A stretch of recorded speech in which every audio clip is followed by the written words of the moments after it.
Radhe Radhe everyone. आप सभी को कार्तिक पूर्णिमा की हार्दिक शुभकामनाएं।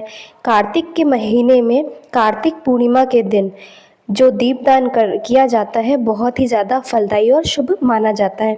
पूरे कार्तिक अगर आप दीपदान नहीं भी कर पाए हैं तो कार्तिक पूर्णिमा के दिन आपको दीपदान जरूर करना चाहिए। ये दीपदान की विधि जो मैं आज बताने वाली हूँ, गंगा के तट पर जो दीपदान किया जाता है वही विधि मैं आपको बताने वाली हूँ। तो यदि आप गंगा के तट पर नहीं जा पाए हैं तो आप घर पर भी आराम से आसान तरीके से दीपदान कर सकते हैं।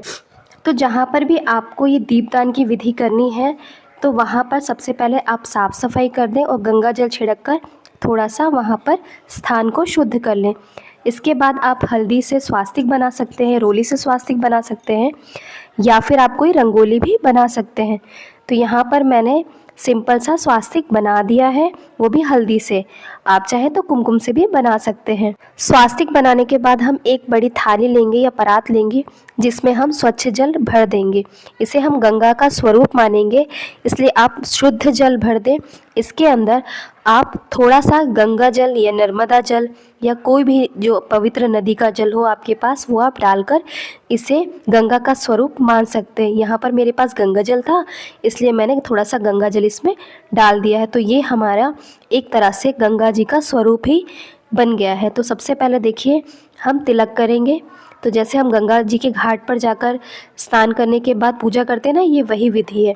तो आप जैसे नहाने के बाद सबसे पहले तट पर हम तिलक करते हैं, इस प्रकार से आप तिलक कर दीजिए हल्दी से, रोली से और अक्षत से। इस प्रकार से बहुत ही आसान तरीके से मैं ये आपको विधि बता रही हूँ। तो मैंने देखिए तिलक कर दिया है। आप इस प्रकार से सबसे पहले तिलक करें। इसके बाद देखिए आपने जिस भी बॉटल या किसी पात्र में जो गंगा जल है भर कर रखा हो जिस स्थान पर, वहाँ पर देखिए आप बोतल को भी इस तरह से तिलक कर दीजिए, क्योंकि इसी में मैंने गंगा जी को रखा हुआ है। तो यहाँ पर मैंने फूल समर्पित कर दिया तो गंगा पूजन भी ये हो गया है। तो यहाँ पर ऐसे मैं समर्पित कर दूँगी फूल। तो आप भी जिस भी पात्र में आपने गंगा जल भरा हो आप उनका पूजन ज़रूर करें। इसके बाद देखिए आप चाहे तो अशोक के पत्ते ले लीजिए, आम के पत्ते ले लीजिए, या फिर आप मैंने जो है अशोक और आम के पत्ते मुझे नहीं मिल पाए थे इसलिए मैंने ये जो है मनी प्लांट के पत्ते लिए हैं। आप इस जगह पर पान के पत्ते भी ले सकते हैं, यानी कोई भी शुभ पत्ता जो पूजा अर्चना में जिसका प्रयोग किया जाता हो आप वो पत्ता ले सकते हैं। तो इस प्रकार से मैं रख रही हूँ चारों ओर, इन्हीं के ऊपर मैं दीपक प्रज्वलित करूँगी। तो फ्रेंड्स आपको जो दीपक लेने हैं दीपक आपको मिट्टी के ही लेने हैं, आपको प्लास्टिक के या फिर स्टील के दीपक नहीं लेने हैं, आपको मिट्टी का ही दीपक लेना है, क्योंकि मिट्टी का जो दीपक है वो बहुत ही ज़्यादा शुभ माना जाता है। इस तरह से देखिए मैंने 5 या 7 आप दीपक जला लीजिए। मैंने यहाँ पर 5 दीपक जलाए हैं घी के। तो आप भी शुद्ध गाय के घी के दीपक प्रज्वलित करें। तो दीपक ऐसे प्रज्वलित करने के बाद हम जहाँ जहाँ हमने पत्ते रखे उन्हीं के ऊपर एक एक दीपक रख देंगे। तो देखिए यहाँ पर मैंने सारे दीपक जो है घी से प्रज्वलित कर लिए हैं। आप भी इस तरह से घी से ही प्रज्वलित करें। तो यहाँ पर देखिए एक एक पत्ते पर मैं एक एक दीपक रख दूँगी। तो इस तरह से हम सारे दीपक रख देंगे। तो दीपक का मुख आप गंगा जी की तरफ करें। तो यहाँ पर देखिए मैंने सारे दीपक रख दिए हैं।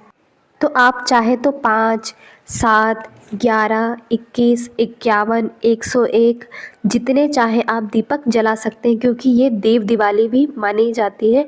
तो इस दिन आप दीपक ज़रूर प्रज्वलित करें, क्योंकि कहा जाता है इस दिन जो देवी देवता हैं वो दीपावली बनाने के लिए पृथ्वी पर आते हैं स्वर्गलोक से। तो सबसे पहले वो काशी में आते हैं। तो जब काशी में आ ही रहे हैं तो क्यों ना वो हमारे घर भी आए, इसलिए आप अपने घर में दीपक जलाकर उनका स्वागत ज़रूर करें। आप बहुत ज़्यादा दीपक नहीं जला सकते तो 5 दीपक तो कम से कम आप जला ही सकते हैं। तो देखिए सबसे पहले हम पुष्प समर्पित करेंगे माँ गंगा को। यहाँ पर मैंने पुष्प समर्पित कर दिए हैं। आपके पास जो भी पुष्प हो आप वो पुष्प समर्पित कर सकते हैं। ज़रूरी नहीं है कि आप गेंदे के या गुलाब के ही पुष्प समर्पित करें। आपके पास जो भी पुष्प हो वो आप बस जो भी आप पूजन करें पूरे दिल से करें, पूरे समर्पण के साथ करें।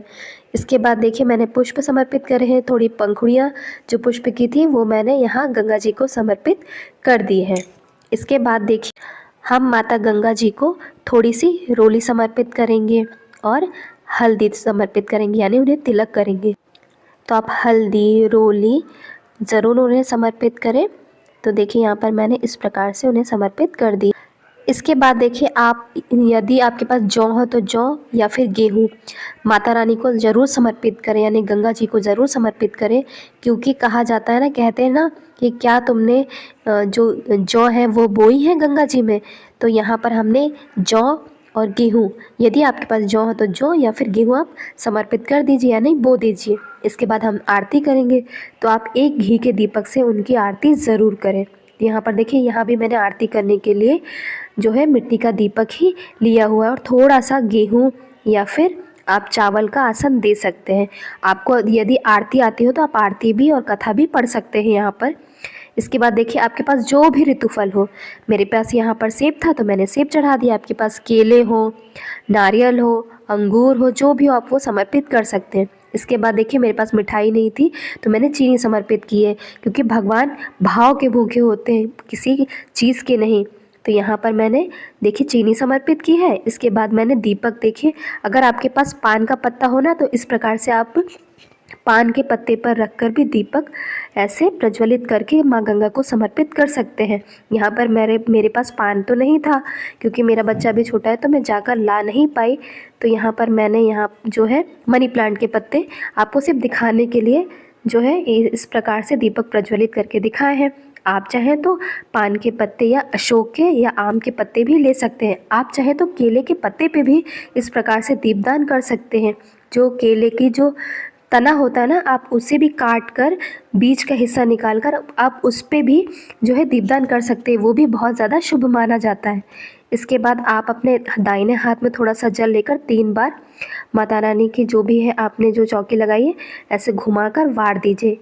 इसके बाद आप दोनों हाथ जोड़कर माता रानी से क्षमा याचना कर दीजिए कि हे माता रानी, यदि मुझसे कोई गलती हो जाए तो मुझे माफ़ करना। इसके बाद आप चाहें तो कुछ दक्षिणा भी ज़रूर चढ़ाइएगा। और इस दिन आप गेहूं का, चावल का और फलों का, किसी के भी, जैसे कोई गरीब है उनके जो भी उपयोगी वस्तुएं आप वो भी दान कर सकते। चने की दाल अगर आपको मिल जाए तो आप ज़रूर दान करिएगा, क्योंकि चने का जो दान होता है वो सबसे ज़्यादा सोने के दान के बराबर माना जाता है। तो आप इस दिन चने के दाल का दान ज़रूर करें। किसी को आप चाहें तो, कोई जैसे किसी की शादी होने वाली है तो आप उन्हें, जैसे किसी कन्या को आप सोना भी, जैसे नाक की कील है, दान कर सकते हैं। तो ये बहुत ही आसान विधि थी। आप घर पर ही गंगा जी को दीपदान कर सकते हैं और गंगा पूजन कर सकते हैं। आप घर पर भी स्नान करने के बाद बाल्टी में गंगा जी थोड़ी सी जो है ना गंगा जी का जल डालकर स्नान कर लीजिए तो गंगा स्नान हो जाएगा। और इस प्रकार से गंगा जी की आरती, कथा और घर पर ही दीपदान कर सकते हैं। तो आई होप आपको ये वीडियो अच्छा लगा होगा। यदि वीडियो अच्छा लगा हो तो प्लीज़ मेरे चैनल को लाइक, शेयर, सब्सक्राइब ज़रूर करें। और यदि ये वीडियो आपको अच्छी लगे तो आप और भी लोगों को शेयर ज़रूर करें, ताकि मेरी ये वीडियो आगे पहुंचे और भी लोग मुझसे जुड़ पाएँ और मैं आप लोगों के लिए बहुत ही अच्छी अच्छी वीडियो ला सकूं। धन्यवाद।